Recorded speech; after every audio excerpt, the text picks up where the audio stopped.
Good morning. Job Growth and Energy Affordability Committee will come to order. The first item of business we have is the approval of our last meeting's minutes. I see that Representative Cal Barr is raising his hand. Representative Barr, after a thorough examination of last meeting's minutes, do you approve? Would you move those minutes? Yes, Mr. Chair, I move the minutes from our last meeting. And Representative Barr puts forth the motion to approve the minutes. All those in favor of that motion indicate by saying aye. Aye. All opposed? Motion prevails. A technical item here. Do we have quorum? We don't. We're gonna have to wait. All right, we'll come back to the minutes, and that was a warm-up, folks. It's Monday morning. Everyone's got to be a little graceful today. I see that Representative Miller is here. Representative Miller, the chair will move House File 1495. I believe your intention is for it to go to taxes. Yes, sir. With that, the chair moves that House File 1495, upon passage of this committee, would go to taxes. Representative Miller, to your bill. Thank you, Mr. Chair and members of the committee, and thank you for hearing this bill. My comments will be brief and to the point to this committee. I will not get too much into detail on tax issues unless I'm asked. I will discuss those further in detail in the tax committee should this be re-referred. I do have I have one testifier actually who will speak to the technical aspects of the bill and the importance of it. Members, corn-produced ethanol has developed into perhaps the greatest value-add product for sure in agriculture and perhaps even for any raw materials grown or mined here in Minnesota. It has stabilized and improved this important commodity market. It has created thousands of new good-paying jobs for rural Minnesota. The very nature of the ethanol industry is a testament to the possibilities of renewable, clean energy, but the industry has taken even further steps in their production practices to be efficient and clean in energy use. Many of the ethanol plants in Minnesota have either achieved or are in the process of achieving minimal use of groundwater and zero discharge into our waterways. Beyond the ethanol production, they also produce oils used in many other industries. They produce high-value feed through DDGs. Despite the industry's success and high standards, they continue to strive to do better. One such area is in the reuse of thermal energy. The distillation of corn into ethanol requires and produces a great deal of heat. With new technologies, they're able to capture and reuse this thermal energy. However, this technology is cost prohibitive to install. My bill today is a way to incentivize the installation of these technologies through tax credits. My bill, if it becomes law, will provide a tax credit of 50% of the cost for up to 10 years after installation. These credits cannot go beyond reducing a tax liability. Unused credits are rolled into subsequent years until used up to 10 years, and these credits can only be used for plants here in Minnesota. Right now, Mr. Chair, I would like my testifier to speak, and we can answer any questions after that. Welcome to the committee. Please state your name for the record. My name is Timothy Rudnicki, and I'm the Executive Director of the Minnesota Biofuels Association. Welcome to the committee. Thank you, Mr. Chair, and thank you, members of the committee.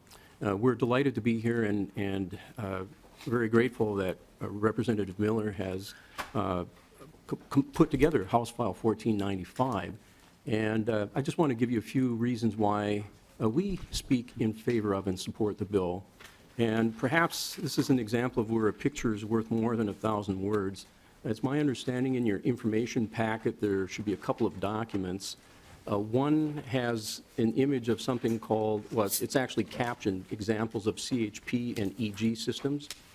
If you look closely at that photo, you'll see to the right what looks like the base of a rocket motor. And actually, that's a part of a jet engine. And this is an example of a technology that we believe has great potential in the renewable biofuels and the renewable chemicals industry, because this is a device that allows for the generation of heat, which is used in the production process that Representative Miller spoke of, and it also generates electricity. One other benefit to this system is not only does it provide the electricity and heat needed in the process, but it eliminates line loss, which is associated with transmitting electricity over long distances from the generating center to the actual use. And on the back of the photo sheet, you'll see another device. It's called an expander generator.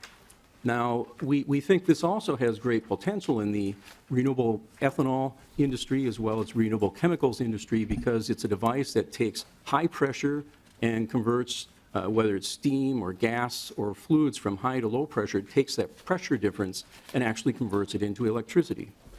So in addition to those types of environmental benefits, it could lower the carbon footprint even further for renewable chemicals and for renewable biofuels. Plus, there's a significant opportunity here to create essentially a new industry. Many years ago, there were incentives provided for energy conservation throughout the state, whether it was homes or businesses. And here's an opportunity to actually launch a new industry that could provide jobs in design, manufacture, installation, and maintenance. So once again, because of all those social, economic, and environmental benefits, we speak in support of House File 1495. Well, thank you for your testimony. Just looking at this picture you handed out, the gentleman in the lower right corner here, it kind of looks like Representative Miller leaning into that jet engine, and kind of looks like he's got a cigarette in his mouth. I don't know. Just trying to increase the carbon footprint there, Mr. Chair. Members, any questions? Representative Wagenius. Thank you, Mr. Chair. Representative Miller, and I just have read this quickly, I did not see a limit on, or two limits that we usually put in bills. One is on how much an individual project can get. It just says 50%, but is it 50% of any amount? Representative Miller. Mr. Chair, Representative Wagenius, I hope I can answer it this way, because you're correct in that. The limit is put on the level of tax credits at that 50% up to 10 years.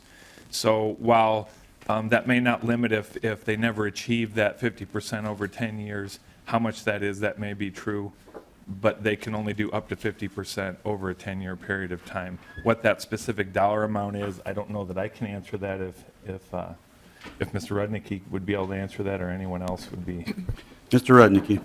Mr. Chair, members of the committee, and Representative Wagenius, it's my understanding the expander generators could cost as much as $250,000, and combined heat and power units could cost several $1,000,000, depending on the actual capacity of thermal energy and electricity they're able to provide. Mr. Chair? Representative Miller. Mr. Chair, and perhaps Representative Wagenius, this may help as well. When we had our meetings, I asked what the revenue note on this is, and we're going to be putting that together for the tax committee.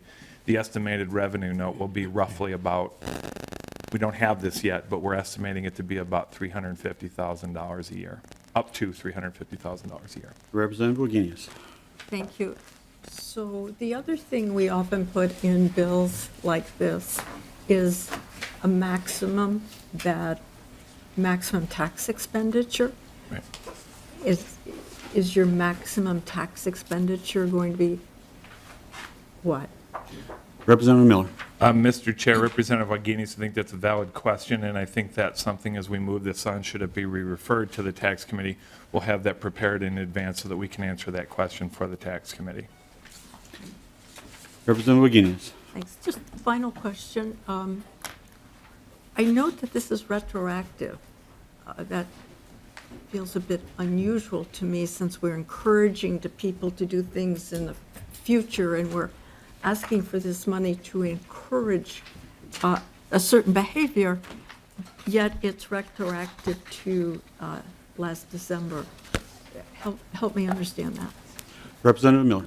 Mr. Chair, Representative Wagenius, this is anything that's installed after December 31st, 2015, so you're correct that it's a 2016 year that's included with that. It's my understanding, and I'll let Mr. Rudnicki explain a little bit further, but it's my understanding that some of this technology is in the process right now, correct? Mr. Rudnicki. Mr. Chair, Representative Wagenius, that's my understanding. There may be a site where this is in process, and I believe that would coincide with the last tax cycle. Right. Members, I'm going to take a second to interject here quickly. We now have a quorum. All those in favor of approving the minutes as presented indicate by saying aye. Aye. All opposed? Motion carries, are approved. Representative Wagenius, did you have any other questions? No? All right, Representative Mahoney. Thank you, Mr. Chair, and to the testifier, correct me, I'm going to try and pronounce your name, Rudke? Rudnicki. Rudnicki. Mr. Rudnicki, what part of a cogen is this tax credit going to affect? The whole kit and caboodle, or just the jet engine? Mr. Rudnicki. Mr. Chairman, Representative Mahoney, it's my understanding it's the entire system. So the jet engine actually is providing the thermal energy, but it has a shaft that spins like a jet engine, so that would also spin a generator. So my understanding of the language in the bill is it would be that entire system as opposed to one part. Representative Mahoney. Thank you. And I do have a series of questions here because I'm going to back up a little bit. Representative Miller, who do you alluded to that this is primarily for biofuels plants, ethanol and the other one. I can't remember which one, what they call it. Do you envision this being in a number of different places, different industries, different places? Representative Miller. Mr. Chair, Representative Mahoney, there is potential for this to be in other industries that would use this type of equipment. So, for example, the sugar beet industry. Man, any industry in agriculture that produces a lot of thermal energy is where there's potential for this to be. Right now, what you will find is that the ethanol plants in Minnesota tend to be the industry leaders on this sort of technology, really driving down the carbon footprint, really trying to reuse energy as much as possible, be as efficient as possible. So you're seeing this primarily in the ethanol industry at this time, but is it applicable and potential in other industries? Most certainly, and I would actually encourage those other industries to look into this. Would you, I know that we talked about this, Mr. Rudnicki, if you'd like to expand on my answer at all. Mr. Rudnicki. Mr. Chairman, Representative, that's correct, the way it was framed. What's critical, I think, first of all, in Minnesota, based on a recent ABF economic study, about 18,000 jobs are supported by the renewable ethanol industry. What's key here is that the industry itself has been striving for efficiencies. As Representative Miller pointed out, many plants, if not all by now, are zero liquid discharge, reuse of water, bringing a water usage down far below what's used to produce any gasoline. In some plants, we're talking about less than 2 gallons of water per 1 gallon out, and then there's the reuse factor.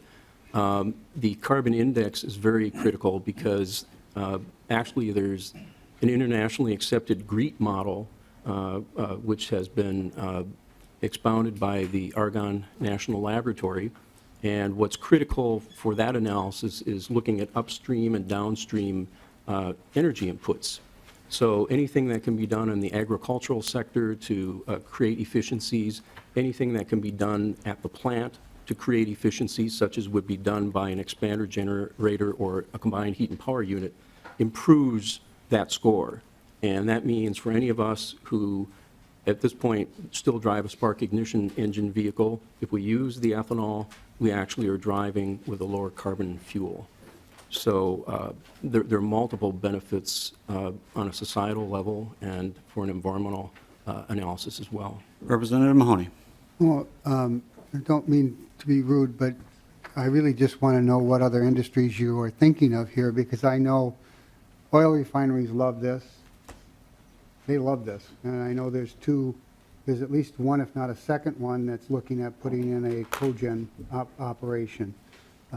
Almost any large processing plant has excess capacity that goes out the smokestack. So what homework have you done to tell this committee how you're going to affect the jobs in those other industries? How are you going to affect the other jobs and profitability of our utilities, which for better or worse, this will put a lot of power onto the grid. So my question there would be, you might have some homework to do there, is will the grid accept it? Is it ready for it?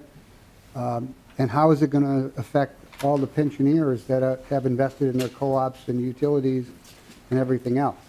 So what I'm asking is are you limiting this to just ethanol plants? Or are you opening up a can of worms without looking beyond the immediate can? Representative Miller. Mr. Chair, Representative Mahoney, I don't know if this is a can of worms. I think this is a can of opportunity. So you look at this as a negative, and I see it as a positive. So certainly there are other industries, as we said, this could expand use into. Is our focus right now on the ethanol plants? Yes, because as I said, the ethanol plants are in a position to be able to do just the nature of how they do their business. This is a very coherent, very complete system that's going to work there. But there are certainly other industries that can look into this. Now, if you would say that where the unexpected outcomes could come from is perhaps what Representative Wagenius was referring to is there a cap on the taxes? That's why I can certainly talk to the tax committee so that we don't open the door to suddenly we're flooding in with an unexpected amount. This is very technical, very expensive stuff. The ethanol industry is poised and ready to do this sort of thing. I don't know that all other industries are or even interested at this time, but certainly they can be in the future. And certainly when you hear tax credits, that sometimes is an incentive to perhaps say we want to look at it. So I'm going to let, perhaps he can further clarify as to what I'm talking about, Mr. Finnegy. Mr. Chair, Representative Mahoney, you raised what I understood to be an interconnection grid issue, and the bill has a specific cap on the nameplate capacity for combined heat and power systems as well as for the expander generators. So I can't speak for other industries, but I believe in the renewable biofuel space and the renewable chemical space, this is not about going off the grid. So in other words, it's a supplement, and it may displace some amount of electricity on the grid, but it's still, the plants would still be on the grid. So this is not a standalone system we're talking about here. And with respect to, again, the renewable biofuel and renewable chemical industry that I'm familiar with, I'm not aware of any intent to somehow become a producer and begin a power purchase agreement. So my understanding is the caps on the capacity prevent that from happening in the first place. Representative Mahoney? Thank you, Mr. Chair. Just so that Representative Miller and Mr. Renicky understand, I've helped or worked on 3 new cogeneration plants, and as a retired pipe fitter, I might get to go work on the ones at Koch Industries that are putting up here in the next year, which would be eligible under your bill. And they've been planning this for years without any kind of tax break whatsoever, but now you've just given them a multi-million-dollar tax break, it looks like. And I don't know what they're calling the other refinery down in St. Paul Park, but with this, they're going to be looking at that. I can name a couple of other industries that are right on the cusp of just a little bit of incentive. They're much more likely to look at that. So I don't think you've done your homework on how this bill is going to work itself out, but that's in the tax committee. But for Mr. Renicky's answer to my partial, so part of my question is, so none of this energy that is created by these cogeneration plants would go back onto the grid and affect the co-ops or the munis or the investor-owned utilities. I'm being very, very clear. So from your answer, what I took was that none of this energy goes back onto the grid, and it would only be used at the point of source, because otherwise then you probably should have the co-ops and the munis and the investor-owned utilities down here telling us what they think of this particular bill. To the testifier. Mr. Chair, Representative Mahoney, that's my understanding, that in fact, there's an in-process example of this where it's my understanding the buyer of the electricity either has or will be in negotiations with the utility, and there is an understanding that there will be this availability of electricity from the grid, and the CHP or expander generators is only providing a small portion relative to the total amount of energy for that site. So that's my understanding. Representative Miller, do you have any other invited testifiers before I go back to Representative Mahoney? Do you have any other invited testifiers? Okay, so Representative Mahoney.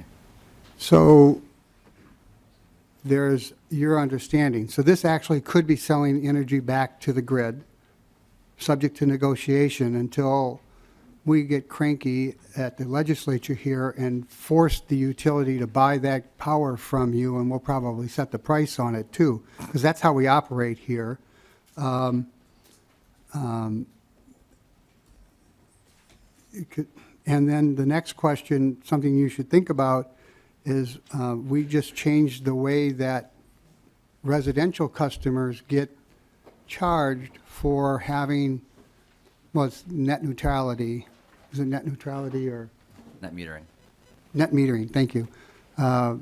So are we going to give the ability to those utilities or those power co-ops, munis, and investor-owned, are we going to give them the ability, the same ability to charge these plants back for their net neutrality?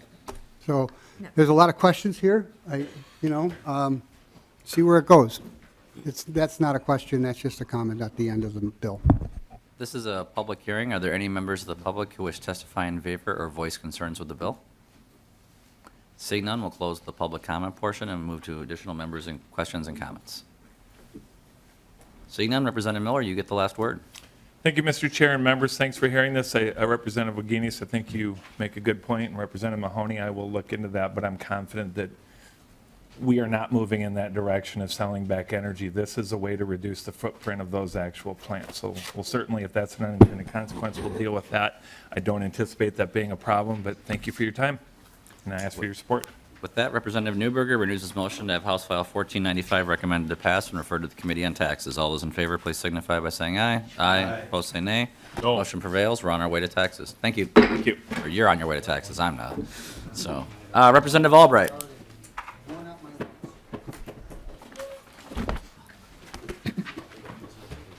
Good morning, Representative Albright. Good morning, Mr. Chair. The chair moves that House File 1950 be considered for possible inclusion in a later bill. Representative Albright, do you have any amendments to your bill? I do not. All right, to your bill. Mr. Chair and members, House File 1950 is the grant program established to award grants to eligible applicants. And the purpose for being here before you this morning is in order to match those funds received through the federal Small Business and Innovation Research and Small Business Technology Transfer Programs. We need to enact language to fulfill that matching contribution. I have two testifiers with me this morning, Mr. Chair, John Duckich and Pat Dillon, who I might add is a commander of the United States Navy for 31 years, so she will be steering the ship, if it were. So with that, Mr. Chair, I turn it over to my testifiers. Welcome to the committee. Please state your name for the record and proceed with your testimony. My name is Pat Dillon. Okay. So this is my first time, Mr. Chairman, committee members. It's been a long time. Thank you, Representative Mahoney. So thank you, Representative Albright, for being here today and representing this bill. This is a very important program, not only in the United States, but it certainly is in the state of Minnesota. The Minnesota High Tech, is it this one? This one, okay. So the Minnesota High Tech Association represents more than 300 science and technology companies and organizations throughout Minnesota with the goal of helping Minnesota become a top 5 science and technology state. We are making progress toward that goal, and the 2016 Milken Institute Science and Technology Index ranked Minnesota 7th nationally, up from 12th in 2014. We get high rankings for our science and technology workforce, but we still have a lot of work to do when it comes to investments in R&D inputs, where Minnesota ranks 19th. The top 4 of the top 5 states in the Milken Science and Technology Index report are in the top 5 with respect to R&D inputs. The 5th-ranked state, Washington, is ranked 7th in R&D inputs. Again, Minnesota is ranked 7th overall, however, it is ranked 19th in R&D inputs. One measure of R&D inputs includes public and private investment in research and development. There are 2 critical federal R&D programs that support public and private investment in small businesses: the Federal Small Business Innovation Research Program and the Small Business Technology Transfer Program. Combined, these programs represent about $2.5 billion each fiscal year to fund high-risk, high-payoff research and development, with the whole goal of commercializing the technology. SBIR and STTR funds game-changing, disruptive, cutting-edge science and technology with the potential for commercialization. These programs are highly competitive programs that support not only startups, but also existing U.S.-based companies to conduct early-stage research and development in order to produce proprietary new products and services for economic gain. These programs seek to transform scientific discovery into societal and economic benefit by catalyzing private sector commercialization of these innovations. These programs increase the incentive and the opportunity for startups and small businesses to really undertake this cutting-edge R&D, which would probably not happen otherwise. There are 11 federal agencies that provide these investments in 2 different phases. And the first phase is basically a proof of concept phase, where the company can compete for up to $225,000 to support that technology feasibility work that they need to do. The second phase can be up to $1.5 million in some cases. So over a period of 2.5, 3 years, a small business could receive this non-dilutive R&D funding to support research that is aimed at commercializing a technology for a new product or service. And some federal agencies offer follow-on funding beyond the second phase. You can think of the SBIR and STTR grants or contracts as angel funding, except that it is non-dilutive and it's federally funded. The company retains the worldwide rights to the intellectual property, and by increasing the incentive and the opportunities for these small firms to undertake this high-risk, high-payoff research, the whole goal is to transform that into benefits to our society. Since 1982 and 1992, more than $550 million has been funded to small companies in Minnesota, from Winona to Rochester to Duluth, and it's certainly here in Minneapolis, St. Paul, and the surrounding suburbs. These programs support industry and academic research, advancement in science and technology that results in patentable technology, licensing of University of Minnesota and Mayo Clinic technologies for commercialization, and research and strategic partnerships with large and small companies. It also brings in angel and venture capital investments, and it supports our highly trained STEM workforce in many areas of scientific disciplines important to Minnesota's economy. SBIR and STTR funding has led to several companies to go from the garage startup phase to a publicly held firm, several firms to be acquired or merged with other organizations, and many others go out and raise additional capital to support what they're doing. And some just decide to bootstrap their firms and become local small businesses in our communities.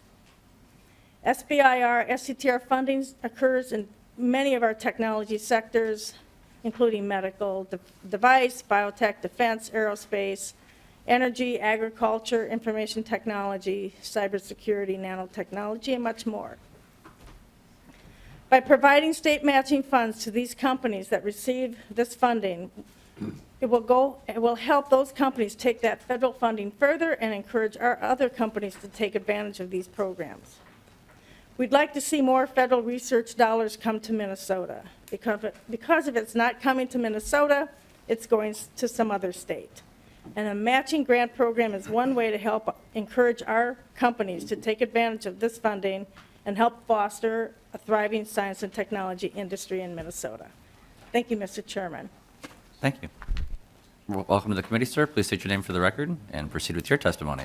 Or do you not have I testimony? don't have testimony, Mr. Chair. We should still say your name anyways. John Dukich with the Minnesota High Tech Association, and here to answer any questions. Any questions? What's your favorite Pertaining- professional? Mr. pertaining to Dukic, the what's your bill. favorite professional sports team? I have to say the Minnesota Vikings, Mr. Chair. And Mr. Dukic, what's your position on the designated hitter? Mr. Chair, not good. This is a public hearing. He's right. He's got the right position. This is a public hearing. Are there any members of the public who wish to testify in favor or voice concerns with the bill?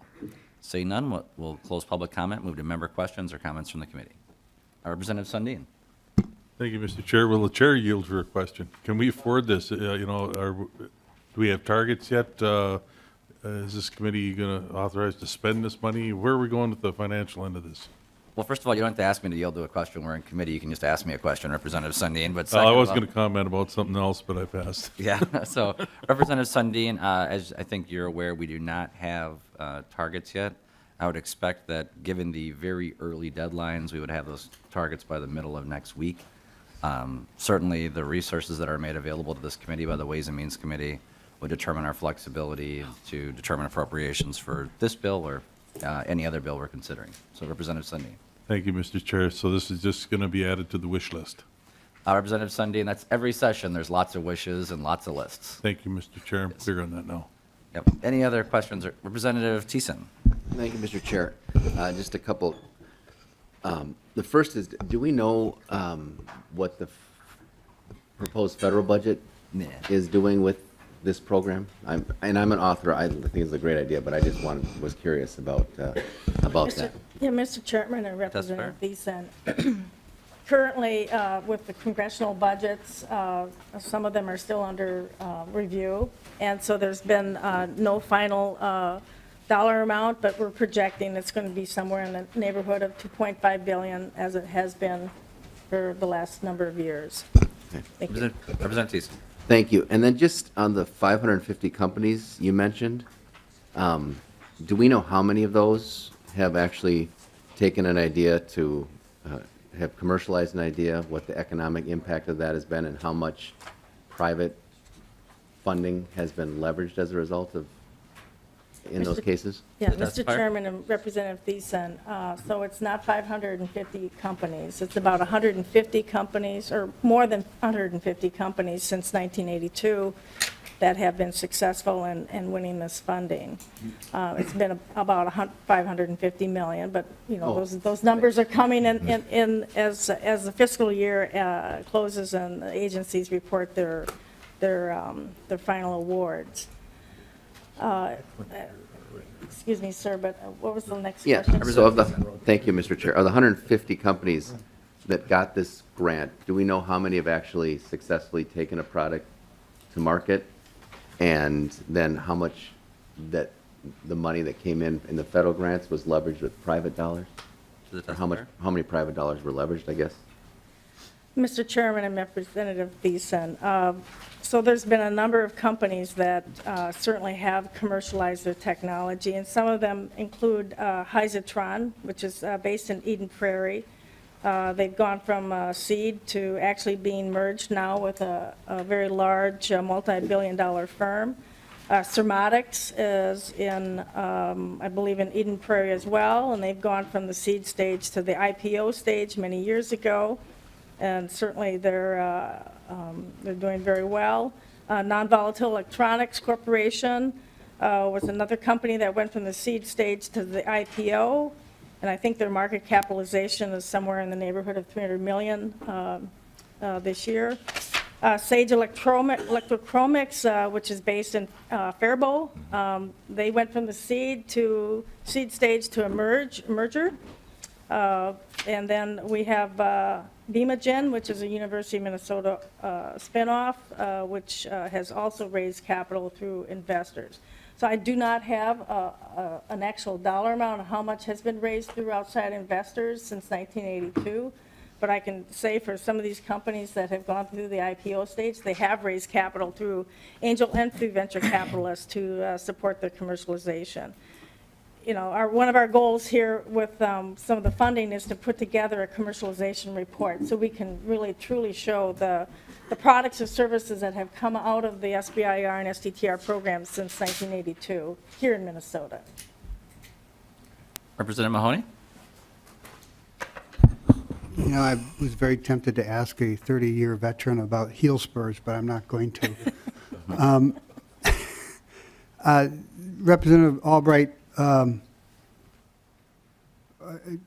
of the things that's got me upset about this bill is you never asked me to sign on to it, because it's a bill that either Representative Norton or myself carried about 7 or 8 years ago. I support the SBIR and the STTR piece, and this is actually something that we should have been doing for the last decade. I think this is a great idea. The dollar figure is not the issue for me, although I had the same question Representative Sundin had about targets. One of my concerns with all the money that the state is putting into research and development, angel investment, seed capital, and all the others, is that when an angel investor puts money in, they get a piece of the company. When a investor comes along in the valley of death stage and invests in a company, they get a piece of the company. And we never do. We never do, which is a frustration for me, and I think at some point, seeing how the investment community has passed all the risk down to the states at this point. And they're getting, rich people don't get rich by spending their money, they get rich by spending other people's money. Have you ever considered, either to the testifier or to Representative Albright, trying to put some kind of a clawback or a warrant or a option to get part of their patent or research or whatever they commercialize? Have you ever done that? Have you ever given that any consideration? Representative Albright. Representative Mahoney, I will have a sign-on sheet to you this moment that I hit the chamber floor. Thank you. That's my oversight, and I apologize.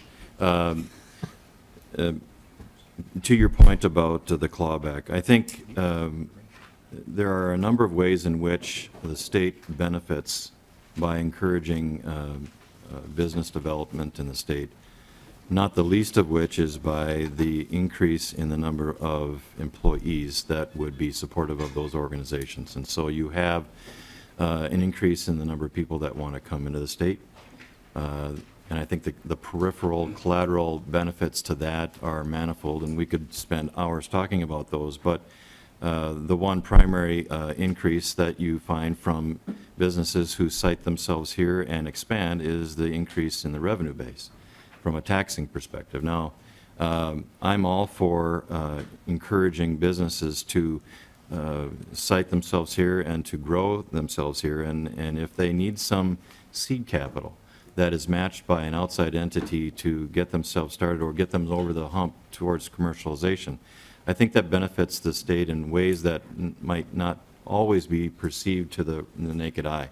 I'm hesitant to suggest that we want a clawback in there only for the sake that, yes, while on surface it makes sense to have an ownership perspective, but then it also encumbers that organization with the bureaucracy that the government would place upon it. And so I think that we do better by encouraging the matching grants and enable companies to come here, commercialize, and then watch them grow and generate the collateral benefits for other organizations that would come alongside them as well. So, but I appreciate your comments.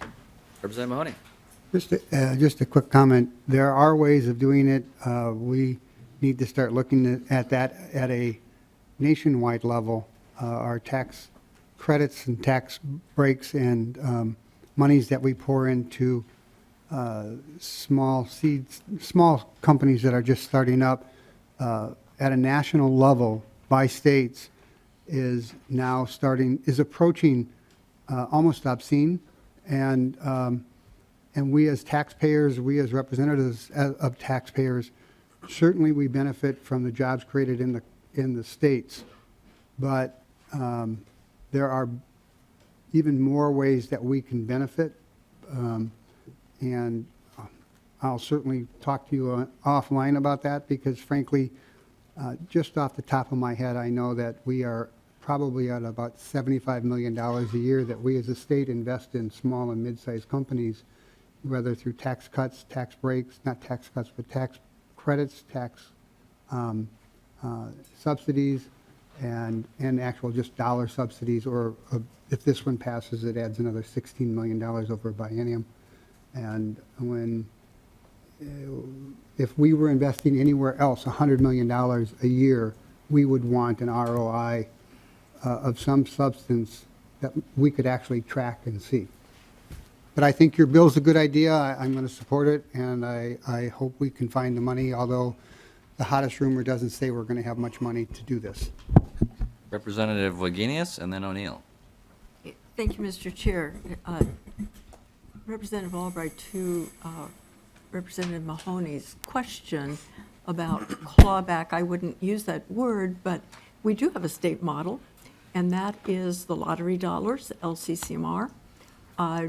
If money is granted to a researcher and there's a patent, then by statute, the state gets a portion of the money. So there is a model already out there, and it's been there for years. Only recently has LCCMR been using its money for research, but that statute has been in the books, I think, for a long time. So there is a model. Representative Albright. We'll certainly take that under advisement, and thank you for bringing that to my attention. Representative O'Neill. Thank you, Mr. Chair. I just have some technical things about the language of the bill. I don't see where the funds are coming from, if they're general funds or if they're workforce development funds. It doesn't specify where the funds come from. It doesn't specify tails, if this is going to be continuation. It doesn't have a cap on the administration for the department, so they could technically take all of the money if they wanted to. They're not going to, but you might want to put a cap on that. And if you have an intention on any of those things. And then the last thing, there's no reporting back to the agency. And I know that we at least would be very curious as to see what was the net effect of this. And so if you could maybe just on the record state what your intent was, because it's not in the language for those four pieces. Representative Albright. Thank you, Mr. Chair, and all good points, Representative. And we will undertake that. I think some of that happens in the bill that's just upcoming in 1951, albeit under a different program, but we'll certainly include those thoughts. My understanding is this is coming through the appropriation to D. Representative O'Neill. Right, I understand where it's going to, but where is it coming from? Is it the general fund? Is it the workforce development fund or some other fund we don't know of? The bill language should specify where it's coming from. If it has tails, again, like I said, the cap on the administration from the agency and a report back. Representative Albright. Mr. Chair and Representative O'Neill, there are no tails. It's just a fixed amount for 2018 and 2019, and the money is coming from the general fund. Seeing no additional comments, Representative Albright, you get the last word. Mr. Chair, thank you for the conversation, and I would urge everyone to support the bill. It is coming to you with bipartisan support. I want to thank those that have authored it so far and those to author it in the very near future.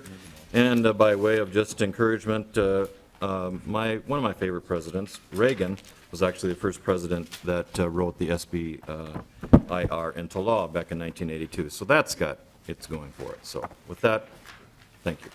With that, the chair renews his motion of House File 1950 laid over for possible inclusion in a later bill. Thank you, Representative Albright. And then next on the agenda is House Chair moves House File 1951 for possible inclusion in a later bill. Representative Albright to House File 1951. Thank you, Mr. Chair and members. House File 1951 provides funding to the state's recipient of funding from the Federal Small Business Administration Federal and State Technology, or FAST, partnership program to strengthen the technological competitiveness of small businesses. I will not belabor the point. I understand you have a full agenda. It does improve the participation of small technology firms in the innovation and commercialization of new technology.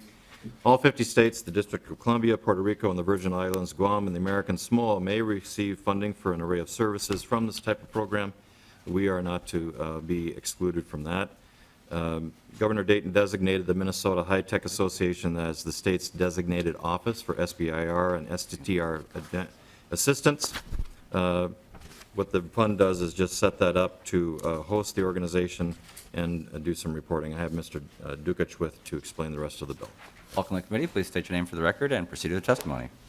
Mr. Chair, members of the committee, John Dukic with the Minnesota High Tech Association, and I can let our director of the Minnesota SBIR program, Pat Dillon, talk a little bit about what the funds would do and what she does in her role as the director. Mr. Chairman, members of the committee, so I am the director of MNSBIR, and so I'm going to talk very briefly about the role that I play. So I work with our firms here in Minnesota to compete and win this federal funding to support their research and development efforts. This is a highly complex, competitive program, and many of our small businesses, if they've not come out of Mayo Clinic or they've not come out of the University of Minnesota, navigating the federal process to compete and win these funds is very challenging for them. So I like to think that, you know, I'm the educator, I'm the navigator, the translator, and in some cases, some clients call me the therapist, because it is really competitive, and when they're not successful in winning their funds, they can't move forward with their project. So I'm there to help guide and advise them through this very competitive program to help identify those federal agencies that have an interest in the research that they're proposing to do, and then to help them through that process of getting their proposal drafted and submitted to that federal agency for consideration. Now, it's not only just in the phase one phase that I work with them, but it's also getting them from the phase one to the phase two, where the larger dollar amounts are available. But the whole goal at the end of the day is to really support technology commercialization, to turn those ideas, those concepts into products and services that can be sold either nationally or internationally. The whole goal is to really help support those entrepreneurs to be growing businesses here in Minnesota. And that can take on many different forms. And I've been doing this since 1994. And I've seen a lot of changes occur within the SBIR program, and we help translate those changes into those firms that are, you know, pursuing funding, and then those that are in the future that are planning to go after this funding to support what they're doing. I will add that for some of the projects that I work on, and they're really, really complex and highly scientific, they're risky, technically very risky. There's no other way that those ideas could ever get off the ground if it were not for the SBIR funding, but then also the help that I provide, along with some consultants that I have with me on an ad hoc basis to help them be successful. Thank you. Representative Albright, did you have any other testifiers? I do not, Mr. Chair. Mr. Chair, members of the testimony. committee, I'd just like to note that the funding here would go to support the work that Ms. Dillon does through Minnesota SBIR, and to support the work that we heard about in House File 1950. The state designee gets federal funding to support some of the cost of operating the state SBIR program, but it doesn't cover everything. So this bill would help bridge that gap in funding for the host organization. All right, thank you. This is a public hearing. Is there anyone from the public that would like to testify for or against this bill? Seeing that there is none, we'll close public testimony. We'll move to member questions. Any member questions here? Representative Thiessen. Thank you, Mr. Chair. So how long have we been getting these FAST funds, or have we not? Representative Albright. Mr. Chairman, Representative Thiessen, so over the years, the FAST has been around since about 2000. In Minnesota, we had another organization that provided this assistance, and we were successful in getting, I think, 1 or 2 years worth of this FAST funding. And then after that, the program transitioned into the state of Minnesota, and I think they had 1 year of funding. So this is, I've personally been involved on 7 of these FAST awards, not only here in Minnesota, but in Wisconsin as well. So now I'm back here doing my thing that I absolutely love, and this FAST funding is critical to support this office. Representative Thiessen, follow-up? Yes, so have we gotten this money before? And how long? That's, Representative Albright or the testifiers? Mr. Chairman, Representative Thiessen, yes, we have gotten the funding before, 2 years, 1 or 2 years while I was at Minnesota Project Innovation back in the late or early 2000. Representative Thiessen, thank you, I mean the High Tech Association, since you've been the designee. to the testifier. Mr. Chairman, Representative Thiessen, back from 1984 until 2004, there was an organization called Minnesota Project Innovation that was the designee of SBIR and STTR assistance. And in 2003, we were not funded by the state, so the program then transitioned into the state of Minnesota. Representative Thiessen, follow-up. Okay. So I guess my question is, so can you answer that? Yeah, Mr. Chair, members to of the the committee. testifier. MHTA was designated as the host in October of 2016, so October is when MHTA first received funding, and that's the only year thus far that we have received funding for program year, I guess it'd be 2017. Okay.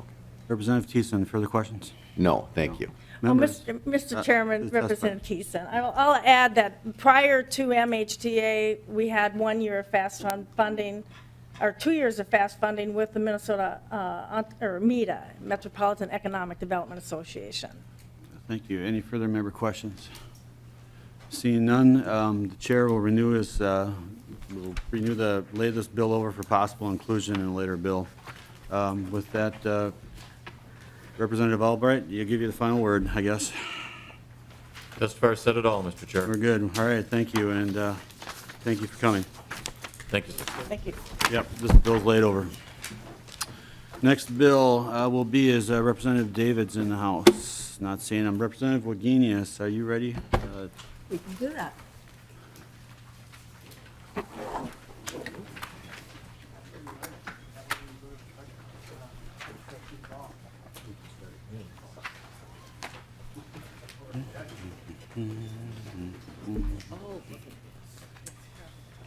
Look at this.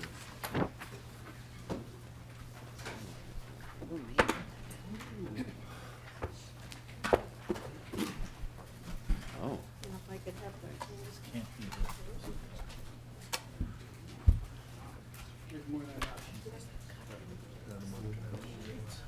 I'm okay. So you were for now. It'll come back. No, Jeff. Representative Wagenius, thank you for presenting this bill. Would you like to move House File 1923? I would like to move it, and I assume send it to taxes. Representative Wagenius moves that House File 1923 will be heard and upon passage be moved to the Tax Committee. Representative Wagenius, to your bill. Thank you, Mr. Chair. House File 1923 provides a tax credit for co-ops and muni customers who install solar. This bill is very closely modeled after Iowa's solar energy tax law that is in effect right now. And one of the things I am sending around to you is the brochure from the Iowa Department of Revenue. Specifically, what House File 1923 does, it provides a tax credit as a percentage of the cost for a solar energy system according to when the system is installed. The maximum credit is $5,000 for a homestead and $20,000 for a business. And the operative language in this bill starts on line 2.5. It says after December 16th and before December 2016 and before January 2020, there's a 15% credit. After December 2019 and before January 2021, there's a 13% credit. And after December 2020 and before January 2023, there's an 11% credit. This is exactly what Iowa has in its law. In this case, the credit exceeds the tax due. It can be carried over for up to 10 years. A taxpayer may apply separately for a homestead and each business that that taxpayer has. The bill provides a maximum of $5 million each year in tax credits, split evenly between homesteads and businesses. If claims are not used for one, then they can be allocated to the other. That's the basic bill, and I would be glad to take questions before we have any testifiers, or there are some testifiers here. Representative Wagenius, let's bring your testifiers down and get their input on this. Are there any here at this time? Welcome to the committee. Have a seat, and please state your name for the record. Here, you can sit here if you want. I'll pull the other Hi, chair. thank you for having us. Thanks. My name is Elizabeth Lucenti. I'm a policy associate with MNSEA, which is the Minnesota Solar Energy Industries Association. We are very happy to have this opportunity to come and testify for Representative Wagenius in support of this bill, and thank you for having us. I'll keep my comments brief. I know you have a packed committee schedule today. I want to focus mainly on one of our members, Novel Energy Solutions, who is here today. This is Cliff Kaler. He'll introduce himself. But we have about 104 members currently in MNSEA. We're a trade association, and we represent most of the industry in the state of Minnesota. We have developers, manufacturers, contractors, and some policy organizations as well. And we are very happy to report that we support this bill fully. We see that Minnesota has no current solar tax credit, and we would like to align ourselves with the Iowa movement and provide a rounded out incentive program to increase the business opportunities for solar and renewable development in this state. And this is a great way to do it. One thing that our members do come to us and say is that as business owners, they have to sell product. And if a customer is saying, why solar, why would I do this right now? There has to be a now element to have a good sale and to increase business. And one way to do that is to have a good incentive like a tax credit. And you say, this tax credit isn't going to be around forever, let's do it now. Let's make it happen now, and let's increase the renewable portfolio in this state.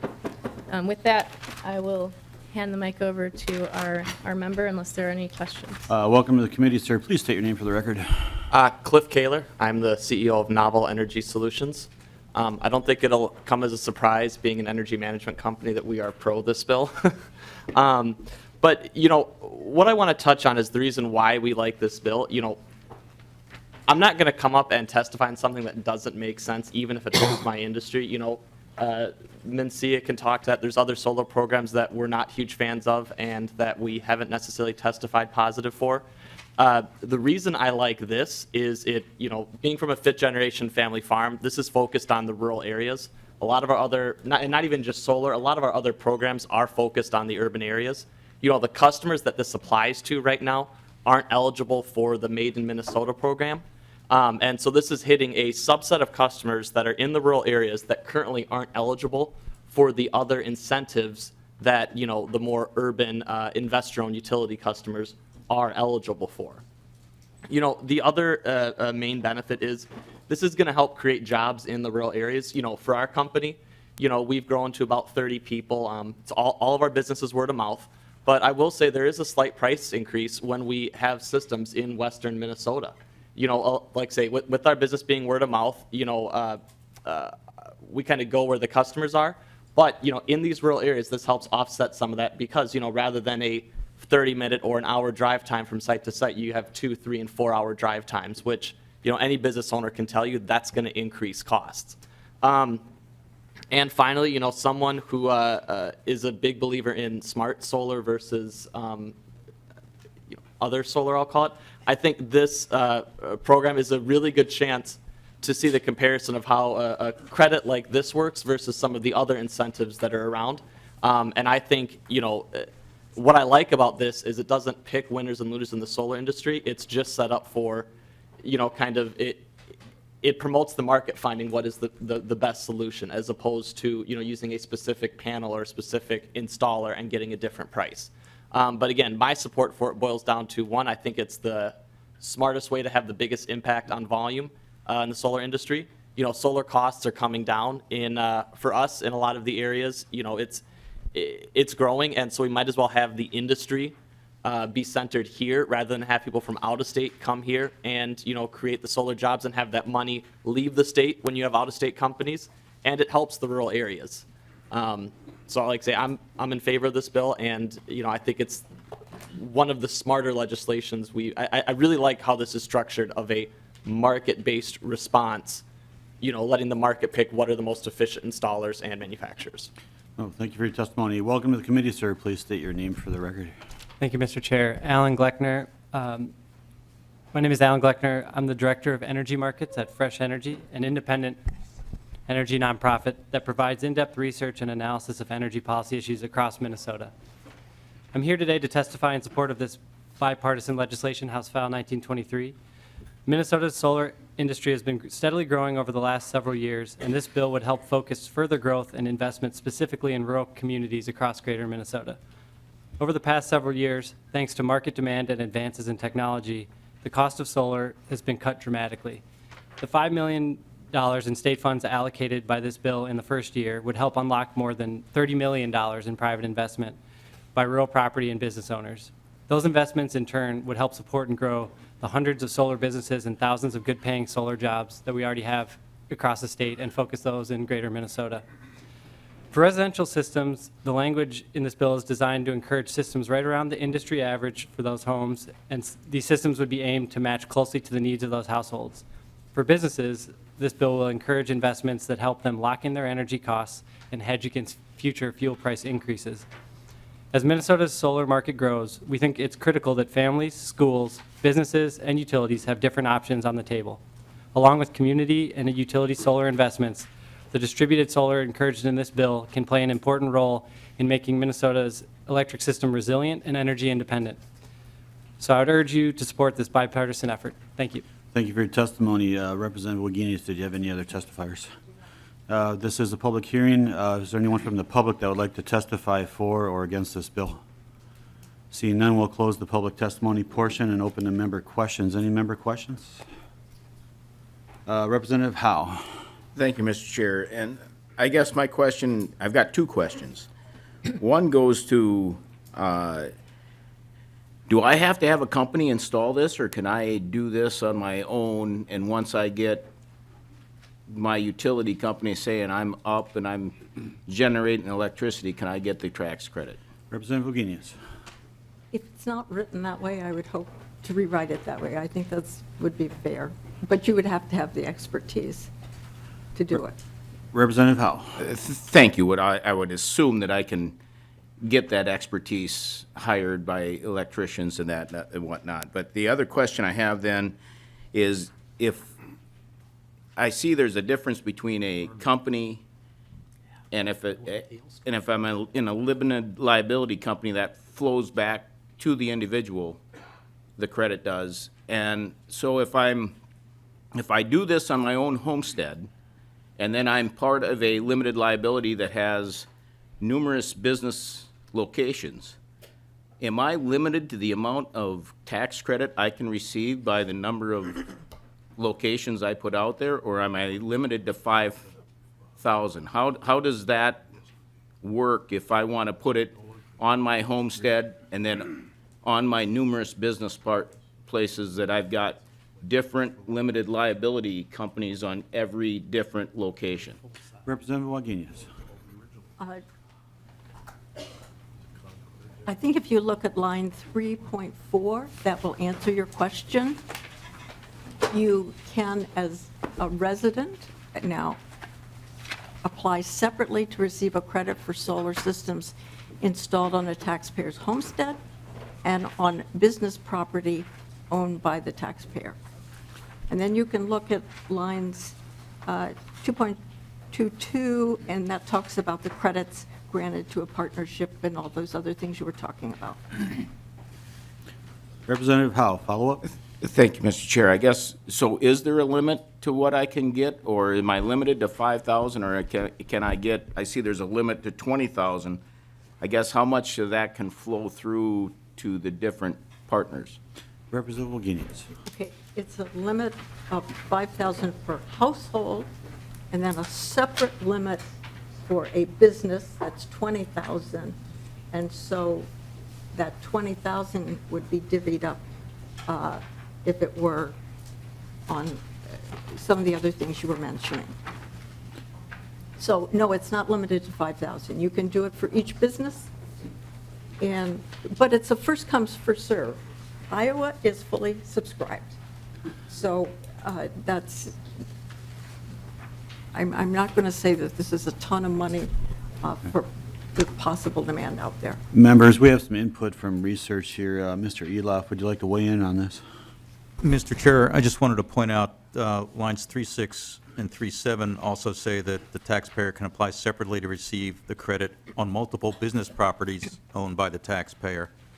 And also to Representative Howe's point, paragraph F on lines 222 to 227 say that the credits granted to a limited liability company are passed through to the partners according to their share of the assets of that entity. Representative Howe, follow up? No. Representative Anderson. Thank you, Mr. Chair. Representative Wagenius, some earlier solar grant programs that we had, as I recall, they favored the solar voltaic over solar thermal. Does this program treat those two the same in terms of eligibility in grant amounts? Representative Wagenius. Yes. Follow up, Representative Anderson? Yeah, then one more question. In our bill summary, it talks about eligibility is restricted to those who work with a co-op whose net metering program is regulated by the PUC. Could you explain how the PUC regulates a co-op's net metering program? Or is that going to be changing or possibly changing? Representative Wagenius. That may possibly change, and if that language comes out, it's okay. It's what I was trying to get at is the reasonable and the additional charge by a utility for net metering must be reasonable and appropriate. And we found that a couple were not in that. So I would assume that that language could come out if we needed to. Representative Anderson. Further member questions? Seeing none, Representative Wagenius, you get the last word on this. Well, I would appreciate your support and appreciate your sending it to taxes. And with that, Representative Wagenius renews her motion to send House File 1923 to taxes. All in favor, say aye. Aye. All opposed, motion carries. You're on your Thank way you, to members. taxes. Representative Davids, are you good? Speaking of taxes.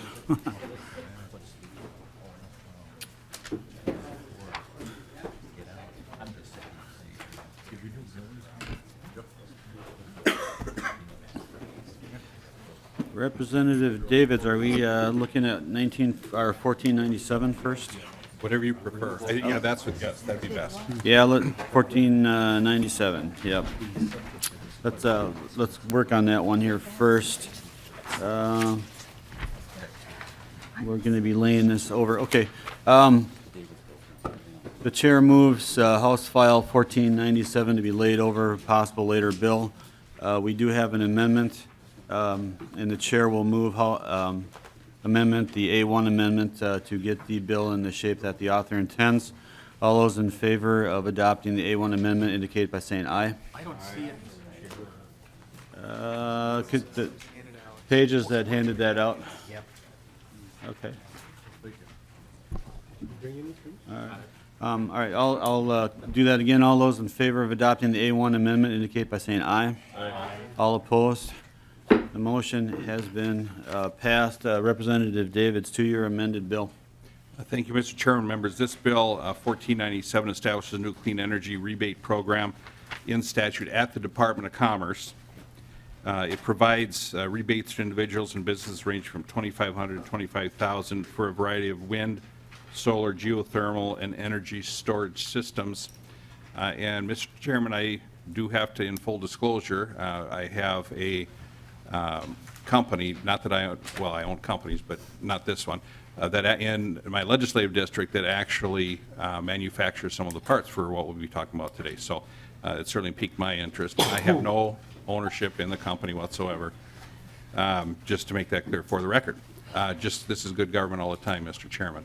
So that being said, I would like to introduce Ms. Sarah Erickson for a few comments. Then we have the newly elected president of the Minnesota Farmers Union with us to testify. Welcome to the committee. Please state your name for the record. Hello, Chairman and committee members. My name is Sarah Erickson. We're really excited today that Representative Davids is carrying House File 1497. I'm here on behalf of DWEA, which is the Distributed Wind Energy Association, and it's a collaborative group comprised of manufacturers, distributors, project developers, dealers, installers, and advocates, whose primary mission is to promote and foster all aspects of American distributed wind. Energy costs continue to be an issue for our small businesses, homeowners, and farmers. House File 1497 would create a rebate program for distributed generation.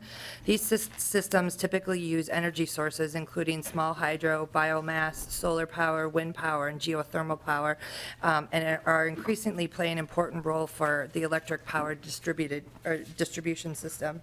The bill would reduce the cost of investment to accelerate the payback and enable diversification of farm and small business income.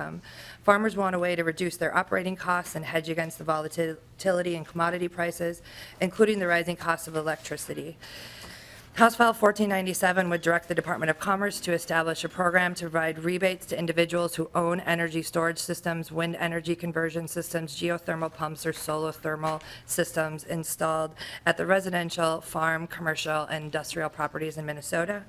In 2013, 91% of the small wind systems installed in America were built in America. Like Representative David said, this small widget was built at a manufacturing plant called Strongwell in Chatsfield, Minnesota, and it is part of what will become a larger turbine, hopefully to be placed in the state of Minnesota. We also have manufacturing plants in Duluth and Prior Lake. And with that, we're excited to support a bill that can diversify our rural energy systems as well as help manufacturers in the state of Minnesota. And I'll stand for questions. Thank you for your testimony. Let's move to the next testifier here, sir. Again, welcome to the committee, and would you state your name one more time here? Mr. Chairman, members, Gary Wirdish, the newly elected president of the Minnesota Farmers Union. The Minnesota Farmers Union, our members have supported a policy like this for a long time. And basically, it's renewable energy incentives help get projects going on the farm or out in the rural communities. And in full disclosure, according like Representative Davids, I do have a recently installed solar system on my farm, and I also have a geothermal system that I installed a few years back. Talk about the geothermal. My wife and I, we had an old house and an old coal burner that was converted into a fuel oil. And that was our heating system, and every year, just about every year, something would go wrong, and the person that would service it kept telling us, well, you got to replace that. Pretty soon we'll be able to find parts for it. And, well, that was in the geothermal with the federal energy tax credit. We had looked at it for a number of years, but we couldn't afford it. But once that became available, we put that in. The recently installed solar, we're committed, someday I hope to have a family member living on my farm, and we all know that energy costs are going to continually go up. That's just a matter of, that's just going to happen. So just installed recently solar one to hopefully lower their energy costs. Rebates work. We got our local energy co-op, they all offer rebates on just whether you just buy a new refrigerator or freezers, air conditioners, they work. We bought a new refrigerator a few years back when they came out with that, so a rebate program does work. We feel very strongly this bill would help jumpstart that industry. Well, thank you for your testimony. Representative Davids, did you have any other testifiers? No, I don't, Mr. Chairman. This is a public hearing. Is there anyone from the public that would like to testify for or against this bill? Welcome to the committee, sir. Are you here to testify? Welcome to the committee, sir. Please state your name. Thank you, Mr. Chair. I'm Bill Black with Minnesota Municipal Utilities Association. Just to bring up a concern with the legislation that may not need to get fixed here, but something that we'd like to place on the table, is that there's a provision on page 2, lines 15 through 17, that allow for third-party ownership of facilities on a utility customer's property. And that's all fine, and we applaud the legislation for providing from state funds rather than utility collected funds for this type of a rebate. However, that provision seems to allow a third party to own the facilities on a customer's property. And we would just like to clarify, perhaps with language that says the sale of electricity is the exclusive right of the utility serving the service area. So while a third party may own the property, they may not sell the output in terms of electricity to that customer. So I have suggested language, but it hasn't really been looked at, and if you'd like us to, we can try to take care of that here or later when the author has time to look at it. Mr. Black, thank you for your testimony. We have some input here to the testifier. Mr. Committee Chair, Sarah Erickson with DUIA. Mr. Black, excuse me, just brought this language to my attention. We're happy to continue to work with him, and I think this omnibus bill won't be put together for a couple of weeks, so we'd be happy to sit down and work with that. Thank you for your input. Mr. Black, I think what we will do, since we didn't have we had a deadline requirement here, I'm going to encourage you to work offline with the interested parties, and as it comes forward on the omnibus bill, let's look for a potential amendment. So, thank you. Any other public testimony? With that, I will close the public testimony period and open to member questions. Members, any questions? Representative Mahoney. Thank you, Mr. Chair, and this is a question for the author. Would a sheet music historical center be eligible for something like this? Representative Davids. Well, thank you, Mr. Chairman, and Representative Mahoney. If it's not, it will be. Representative Mahoney, follow up. Actually, I do have a serious question. Representative Mahoney. Thank you, Mr. Chair, and to the author, you have appropriations for 2 years. My only concern with a lot of these things is how long they last. I take it you are really only doing this for 2 years. Is your intent to make this much longer than 2 years, or reevaluate it after 2 years, or have solar and wind and all the other industries on their own after 2 years? Representative Davids. Thank you, Mr. Chairman. Representative Mahoney, in the bill, it is limited, and we'd like to see how it works. And if it works, wonderful. If not, well, at least we gave it a shot. Representative Mahoney. Any further member questions? Seeing none, the chair will lay over House File 1497 for possible inclusion in a later bill. Thank you, Representative Davids. Thank you, Mr. Chairman and members. Moving on, members, to our next bill.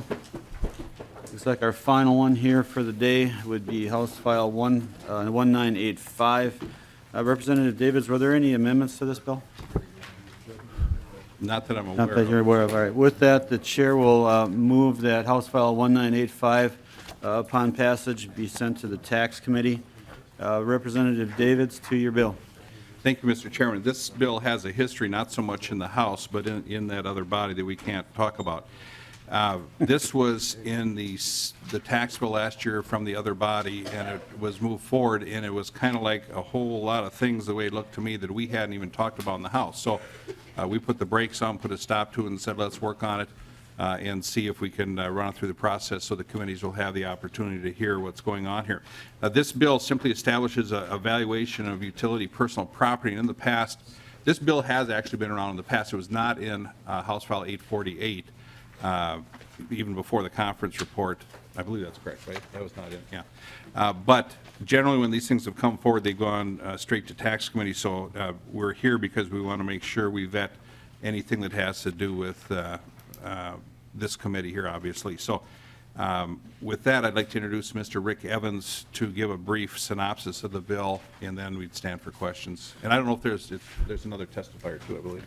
Yeah. Welcome to the committee. Please state your name. Mr. Chair, members of the committee, Rick Evans with Xcel Energy.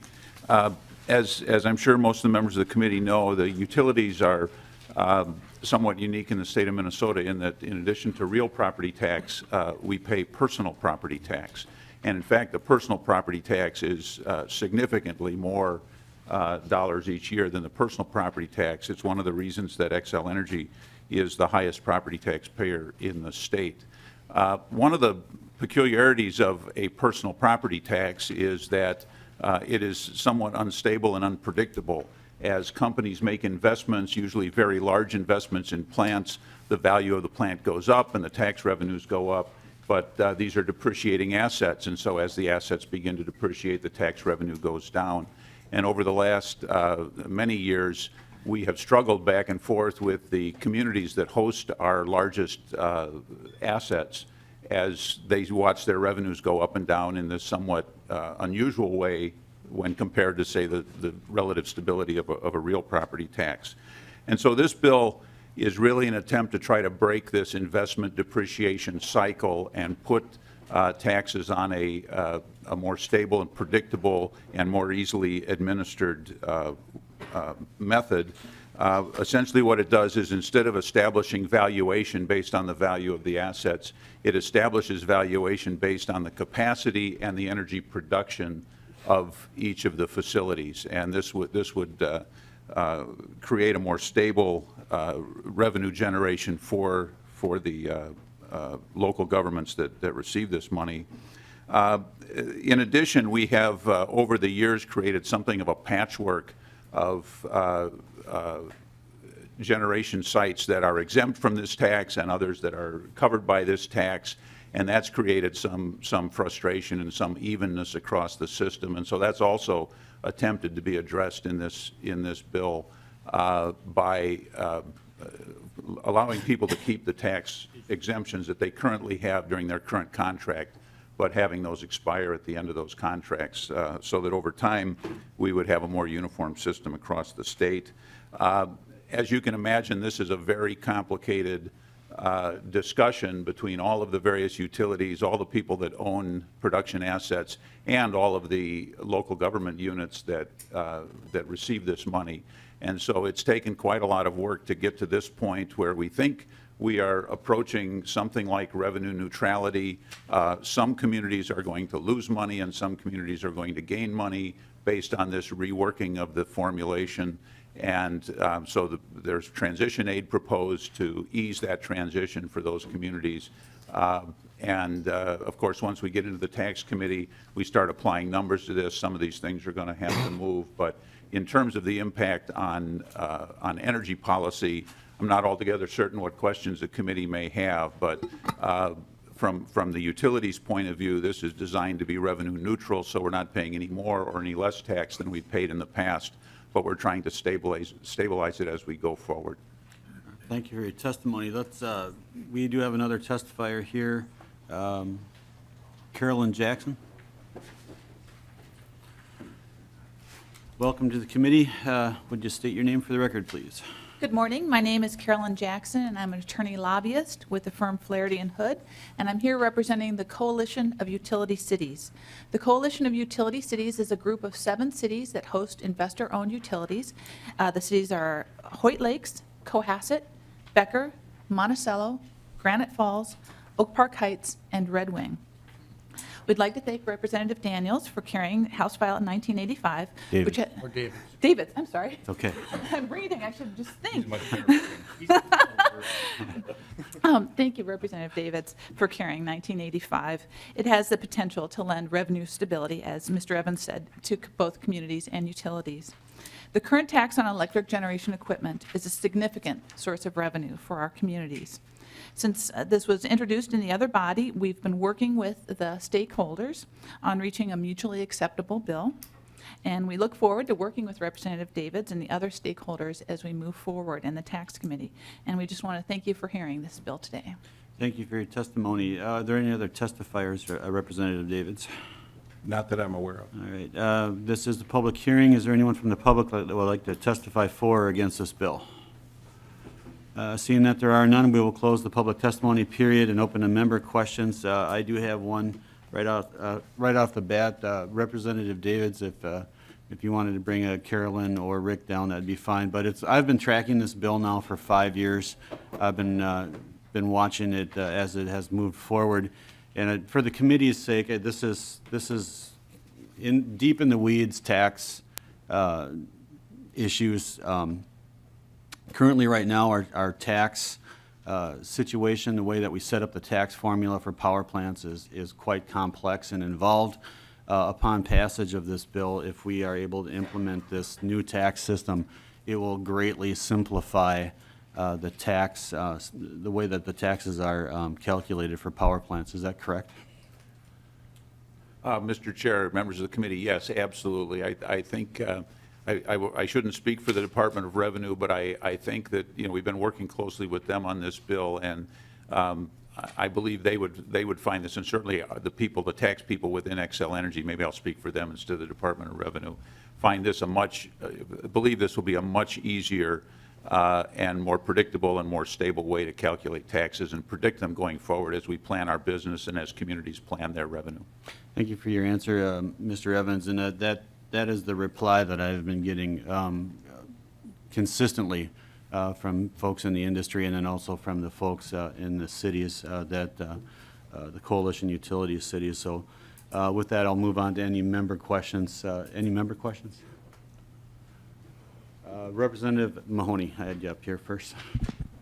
Thank you, Mr. Chair, and to Representative Davids. When do you expect to know who will be the winners and the losers here?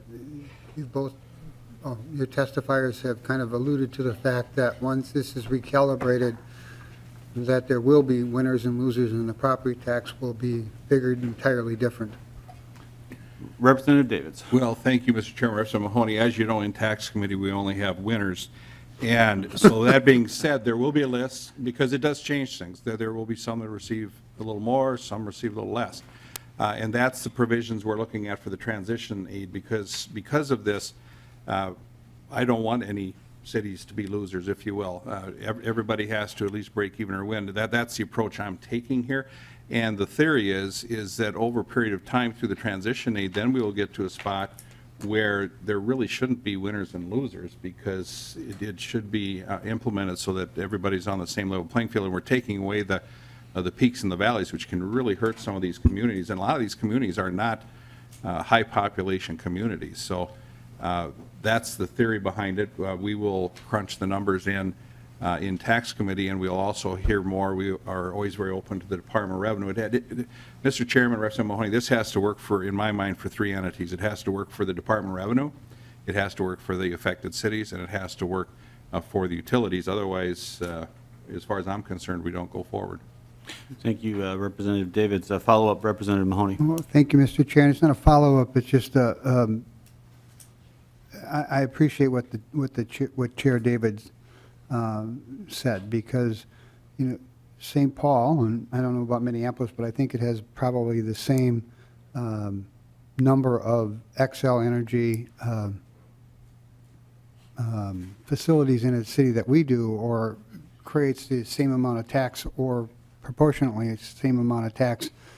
And this has not been a good year for the metro area cities, and hopefully this is not one more hit against the metro area cities, and we don't end up footing the bill for the whole thing at the end of the day, because that certainly is, our cities are struggling to keep property taxes in line, and every time we get charged something and other places don't, or we end up paying for something because it comes out of, well, Xcel pays for everything across the state, energy-wise, and most of their customer service base is in the Twin City area. I just don't want to have another hit to our city's ability to provide services like libraries and police and street repair. So thank you, Mr. Chair. I appreciate your assurances that you won't hit the metro area cities any harder than they, well, I'll leave it at that. Representative O'Neill. I think Representative Davids wants Representative Davids, did you want to follow up to that? Well, yes, thank you, Mr. Chairman. To Representative Mahoney's points are very, very well taken, and I do not see from this bill, I mean, everybody's affected, but I don't see where the cities of the first class would be negatively affected. You haven't been in this committee much. Well, I do LGA. Representative Mahoney, are you good? Representative O'Neill. Thank you, Mr. Chair. And Mr. Chair and I both have these plants actually in our districts, and so we're the cities that they're talking about. I think they listed the testifier listed the 6 or 7 cities, and it's Monticello and Becker and a few others, but they didn't list off the Twin Cities. It's the ones that actually have production plants. So unless you have a nuclear power plant in Minneapolis or St. Paul, I don't think it's directly affected. But let me continue on with something else. So what they were talking about is the money that we receive from Xcel Energy, and it's similar to a property tax, but it's a tax on, you know, the equipment and things like that, because we have the Monticello nuclear power plant in my district, and he has Sherco in his district. But I wanted to ask a question about the transition aid. So I know that I've been watching this bill for at least 3 years. I don't think I've watched it for 5 years like you have, but for 3. And do you have a sense as to how much transition aid in total it would cost in order to make the cities whole so that they're not seeing huge drops? I know that was a contention in the other body, and trying to figure out how to make everyone whole. So it's net neutral for Xcel Energy. You're not paying any more or any less in tax, and so the ratepayer wouldn't pay any more or any less. So that's why I say I don't think Minneapolis or St. Paul would be affected. But as far as the cities receiving this revenue, Representative the Davis. total aid. Well, thank you, Mr. Chairman, and to Representative O'Neill. Excuse me, that's what we'll be talking about in tax committee, and I don't have those numbers. I don't believe there's a fiscal note yet or a revenue note or anything that I've seen. No. So I don't know. All right, Representative O'Neill, follow up? No, I was just really curious because I know I've been watching that number bounce around for the last 3 years anyway, and it would have been nice to just kind of see what kind of ballpark number it's going to take to make sure everyone is held harmless and we don't have huge problems in each of these 6 or 7 cities. Representative Lehman. Thank you, Mr. Chair. I'm not sure if this is a question for Ms. Jackson or who, but Cohasset is in my district and greatly impacted and part of these discussions. I'm really pleased to see this go forward. The Itasca County area has a lot of public land, very little tax base. Most of our, I guess, 3 key taxpayers are the paper company, the utilities, pipelines. That's it. And so, and all of those taxes are being challenged. And so it really does take a hit on those little communities. Cohasset at one time, I think, was 33% dependent on its utility. So my question is, it appears that the backfilling from the general fund might phase out over time. Is that true? Representative Davids or Ms. Jackson? So, Mr. Chair, Representative, there are 2 things with the replacement aid. One is that, yes, it goes down by 5% annually, so it isn't forever.